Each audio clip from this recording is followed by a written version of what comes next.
¿Cómo va, César? Buen día, ¿qué tal? ¿Qué tal? Buen día para vos, para todo el equipo. Un gusto estar acá en este canal, en esta emisora y felicitaciones. Muchas gracias, estuvimos con tu padre el año pasado en CNN Radio charlando.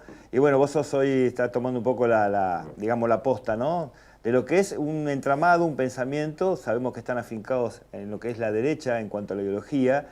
Y bueno, temas como, para empezar, te he escuchado sobre cuestiones que tienen que ver con lo económico, con este arreglo con el Fondo Monetario Internacional. ¿Cuál es tu visión para empezar a desandar, a ver esta nota?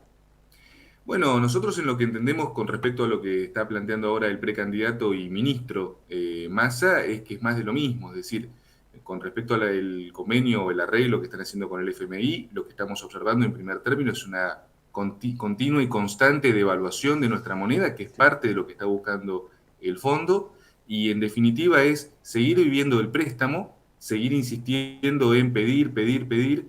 No se está apostando a una economía de producción nacional, no se está apostando a la generación de fuentes de empleo y sobre todo, acá lo que nosotros planteamos es que ninguna de las fuerzas tradicionales que están en pugna está hablando de algo que es muy importante, que es lo que está afectando realmente a cualquier plan económico, que es la lucha contra la corrupción. Es decir, tenemos una vicepresidente actualmente, que es la jefa un poco espiritual de esta Unión por la Plata o por la Patria, que justamente está procesada y que tiene un embargo de 87.000 millones de pesos, y tenemos una fuerza opositora que ya estuvo en el poder y que justamente endeudó al país en otros 200.000 millones de dólares. Entonces entendemos que ambas fuerzas están encadenadas con la usura y bueno, en el sector, digamos, supuestamente disruptivo, que no lo es tanto, que es el tema de los liberales libertarios, Milei y todo eso, Sí, sí. lo único que plantean es la destrucción de la moneda nacional y la entrega de la soberanía económica a los Estados Unidos. Claro, en eso está la gran diferencia, porque cuando digamos, te sitiamos en un espacio de derecha, el de Milei también lo es, pero hay una diferencia notable en cuanto a lo que estás diciendo, ¿no? Claro. Claramente. Nosotros claramente nos alineamos en realidad, digamos, si uno lo quiere tomar de algún lado, uno puede decir derecha, pero nosotros lo que somos es básicamente patriotas, nosotros lo que sostenemos es la defensa, digamos, de nuestra economía, sostenemos que la economía argentina se puede recuperar Ujú. sin ceder soberanía, sin ceder ante las potencias, ni ante China, ni ante Estados Unidos. Lo De que venimos acuerdo. escuchando no son planes económicos, lo que venimos escuchando es la forma de ver cómo cerramos con uno con otro, quién sigue pagando, digamos, entre comillas, estos gobiernos, pero acá el empobrecimiento es brutal, la inflación que está habiendo es brutal, y ahí no hay solución de ninguno de los bandos. Dolarizar es básicamente llevar a la economía argentina al modelo que están aspirando, que es el modelo ecuatoriano, y Ecuador, a ver, el tercer ingreso de Ecuador son las remesas del extranjero. O sea, Ecuador es un país que básicamente vive de sus migrantes. No es una economía próspera, no es una economía independiente. Entonces, cuando se nos plantea el modelo ecuatoriano, es un modelo básicamente prácticamente colonial. Y nosotros estamos totalmente en contra de eso porque la Argentina tiene riqueza, tiene recursos y tiene la población preparada para poder salir adelante. Un tema interesante que abordaste en algún otro tipo de espacio así de contenido periodístico tiene que ver con el tema de los planes sociales y demás. Que o sea, no te noto como alguien que quiera directamente sacarlos, levantarlos, pero sí de por lo menos transparentarlos. ¿Pasa por ahí el pensamiento? Pasa por ahí, nosotros entendemos que en este momento desmontar todo el sistema de planes sociales de un día para el otro lo que va a profundizar es la crisis, pero sí entendemos que esos planes sociales se tienen que convertir en fuentes de trabajo reales. Es decir, no se puede también, hay tres generaciones básicamente que están viviendo desde hace 20 años de solamente el plan social y que es más, cuando uno les plantea cambiar por una fuente legítima de empleo, dicen no porque pierdo el plan. Bueno, nosotros tenemos que cambiar la cultura del subsidio por la cultura del trabajo.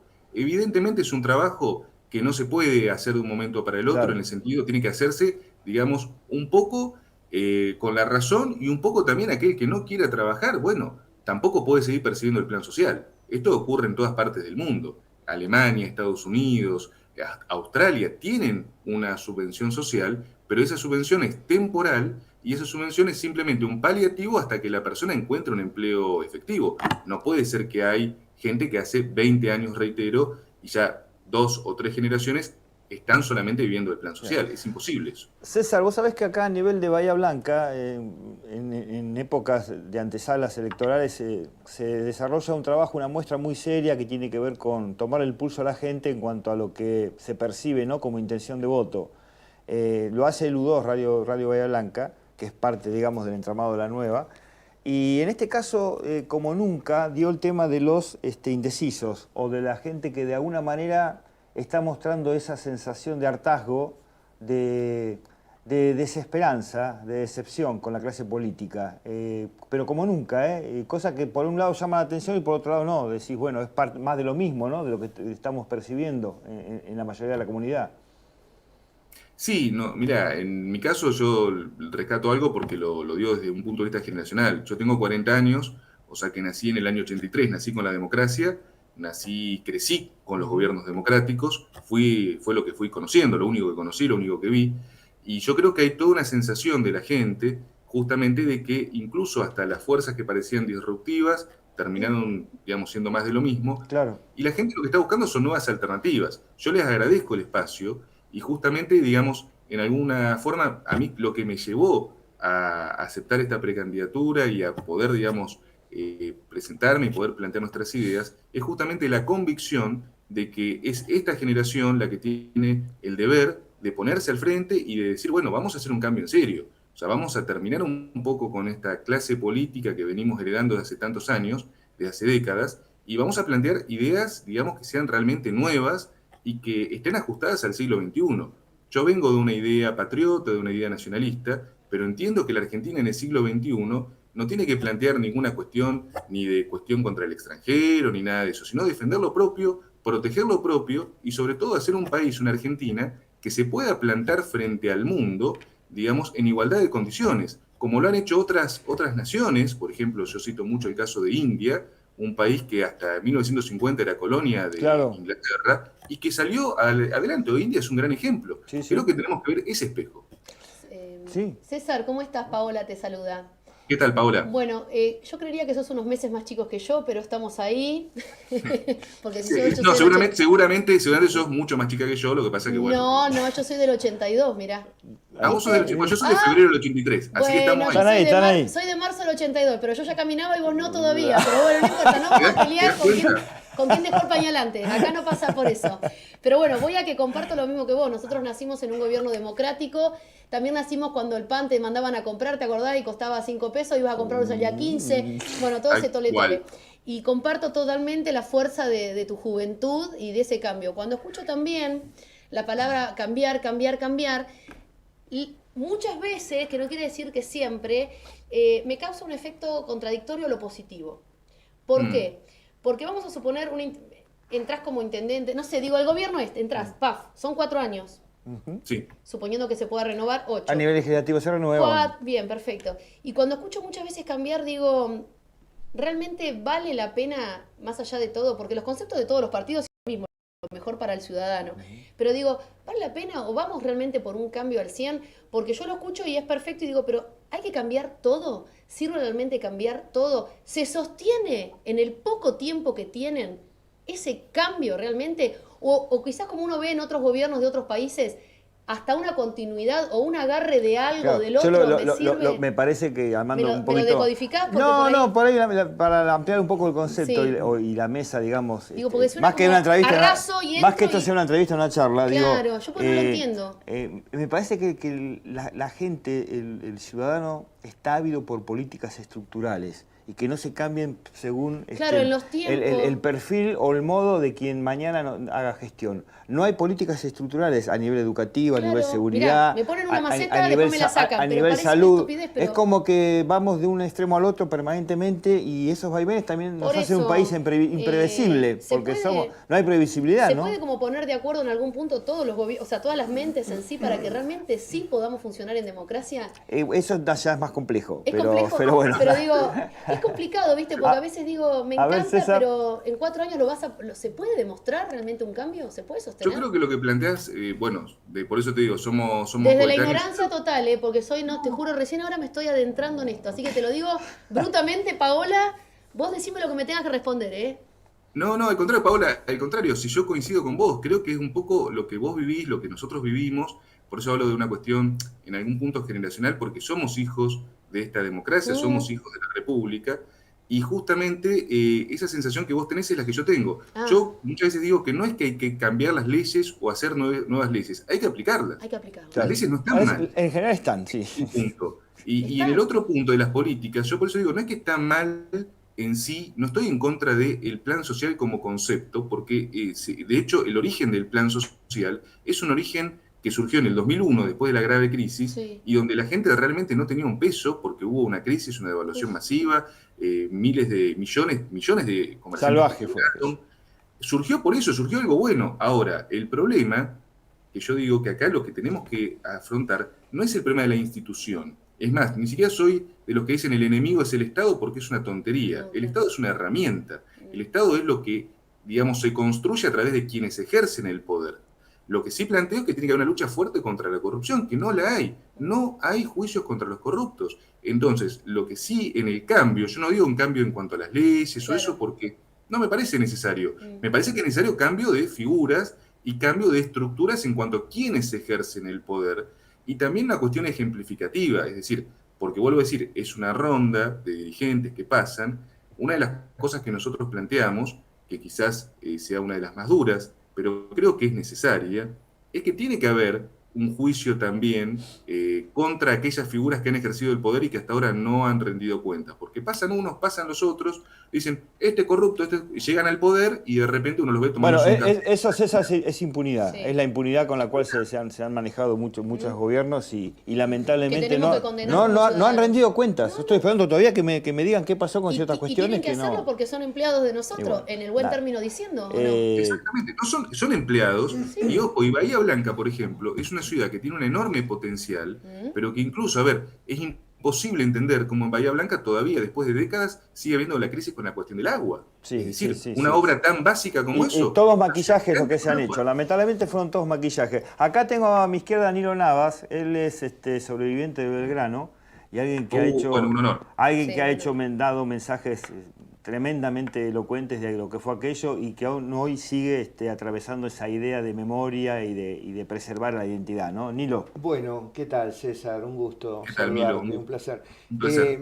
Para mí. Escuchando que sos contemporáneo de Paulita, que ustedes tuvieron la gran fortuna de vivir en democracia, ¿no es cierto? Con Walter somos contemporáneos, Ya de 60. una generación No se notó. atrás venimos, pero el tema es el siguiente. Yo doy clase en Bahía Blanca desde el año 1986, soy profesor de Ciencias Económicas y vivíamos una educación de excelencia. Nuestra educación en la Argentina nos ponía en el primer punto, éramos líderes. Yo creo que tenemos que entrar en un proceso de, entre comillas, refundación en un montón de Recobrar cosas. aquello, ¿no? Pero, ¿cómo encararían, por ejemplo, me parece que en educación estamos muy abajo, lamentablemente. ¿Cómo lo podrían proponer? ¿Estás de acuerdo con que hay que hacer algún cambio importante en materia de educación y en materia de seguridad? Creo que son dos puntos más allá de lo económico. Sí, que siempre está en boga, sí. Pero creo que la educación, creo que vamos a coincidir, es la base. De ahí tendríamos que arrancar. Mira, la educación para nosotros es fundamental. Yo vengo de familia de docentes, o sea que para mí es algo que lo vivo en el día a día. Mi esposa también es docente universitaria. Y nosotros tenemos con respecto a la educación un plan muy concreto, que es subir el presupuesto de educación al 10% del PBI. Y hay dos palabras claves para este siglo XXI que son las que pueden hacer que la Argentina resurja, que es investigación y desarrollo. Es decir, lo que nosotros planteamos es justamente invertir fuertemente en educación. En las escuelas lo que se va a tener que implementar, tanto en nivel primario y secundario, son escuelas de doble turno, con desayuno, almuerzo y merienda reforzados, porque la verdad que chicos con hambre no aprenden. No aprenden, no, acá Tenemos que obviamente. abordar. No hay dudas. Eso es indispensable. Y a nivel de las universidades, lo que nosotros planteamos es una importante y necesaria inversión, y por eso vuelvo a citar por ejemplo, lo que ha hecho India en un sentido, o China, más allá de mis diferencias profundas con China, pero ellos han invertido en las universidades, han desarrollado investigadores, han desarrollado proyectos nacionales e internacionales, incluso han copiado, evidentemente, los modelos europeos y estadounidenses, para justamente generar una industria de conocimiento fuerte.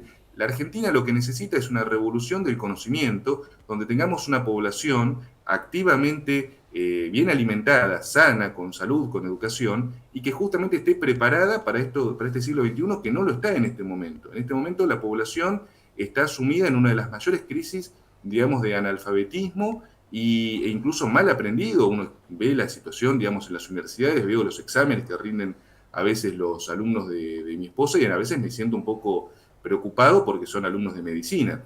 Entonces, nosotros lo que planteamos es una fuerte inversión en educación. Y con respecto a la seguridad, nosotros lo que planteamos es que, la verdad, la solución no es poner 1 millón de uniformados en la calle, blindar todos los barrios y hacer una especie de proyecto tipo Rambo, porque en realidad el verdadero problema de la inseguridad es la delincuencia de guante blanco y es quienes protegen a los delincuentes. Nosotros lo que planteamos es que podemos barrer, no sé, con los dealers callejeros del narcotráfico, pero... Esa es la punta del iceberg.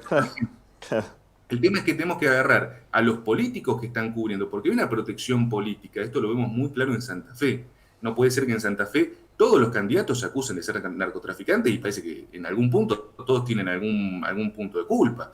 Yo veo Juntos por el Cambio, digo, Carolina Lozada es senadora y es periodista y dice, bueno, mi rival es narco. De repente el otro, Puyaro, dice, Carolina es narco. Y después aparece Carrió y dice, los dos son narcos. Bueno, tenemos un problema, una crisis moral, y en algún punto tenemos que resolverlo. Y eso parece que fuera todo pasa, ¿viste? Todo pasa. Es terrible. Y nada, y en concreto no queda nada. Y parece que no nadie se hace cargo, porque lo que hablábamos hoy, esa es la impunidad. Es que también está en el periodismo, que así también distraen está... la opinión pública, peleándose entre ellos. Es un circo, asquerosamente Bueno, es un creo circo. que, César, lo dijiste bien al comienzo cuando hablaste de la corrupción. Acá entonces el denominador común es la matriz de corrupción, Ahí está. que ha trasvasado los tiempos, porque viene desde allá y sigue caminando y entonces nos ataca la seguridad, la economía, Claro, pero vos la fíjate educación, la salud, todo, es la corrupción. Que la base, el pilar de todo esto para que se empiece a modificar pasa por la educación.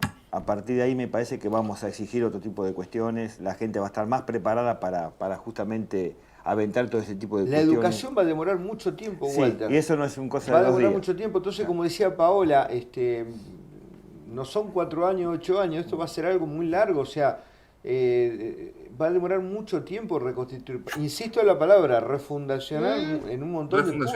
Claro. Y una cosa, Milo, que te quiero decir, porque realmente me siento muy honrado, digamos, de poder conversar con vos también, justamente lo que nosotros también planteamos es que hay que terminar con la estigmatización a las fuerzas de seguridad y a las Fuerzas Armadas. Es decir, nuestra generación también está cruzada por lo que fue la experiencia Malvinas. Nosotros lo vivimos cuando éramos chiquitos, fuimos creciendo con las historias de los soldados y les decían al principio que los chicos de la guerra y después, cuando uno habló, no eran chicos, eran hombres que fueron justamente a dar su máximo sacrificio en defensa de la nación. Y nos hablaban peste, también nos hablaban peste y nos decían, con eso no te jodan, porque a mí me decían, tal cual, están locos, qué sé yo, perdieron todo lo que el Estado después los hizo y de hecho murieron más, dicho por Nilo, que obviamente doy fe, murieron más posguerra que en guerra. ¿Por qué? Porque no tuvieron contención de los estados ni de los gobiernos. Tal cual, por eso digo, entonces tenemos que terminar con la estigmatización del uniformado, porque también eso es un problema de la inseguridad. Claro. Es decir, mucha gente tiene un mal concepto, no, porque el uniforme, a ver, no tiene nada que ver con cosas que se hayan hecho, si es que se hicieron. Nosotros lo que tenemos que ser conscientes es que tenemos que tener fuerzas de seguridad, que tenemos que tener fuerzas armadas y que tenemos que estar orgullosos de nuestros militares y orgullosos de nuestros héroes de Malvinas. De hecho, considero que incluso para la reconstrucción de las Fuerzas Armadas hace falta la experiencia de ustedes, porque realmente también tenemos que hablar que hay corrupción en todos los estamentos y también hay corrupción en las Fuerzas Armadas, porque el ingreso al narcotráfico no es un ingreso que se haya generado solamente porque un par de concejales los dejaron entrar. Hay un problema y hay una falta de plan de seguridad nacional que tiene que ver justamente con intereses que se están protegiendo. César, bueno, gracias por este momento y saludos a tu padre, con quien tuvimos también un vínculo periodístico el año pasado. Así que nada, lo mejor. Walter, Paola, Milo, muchísimas gracias y un gran saludo para toda la audiencia. Un saludo, César, gracias. Muy bien, César Biondini, que él es hoy un poco el líder, digamos, de esta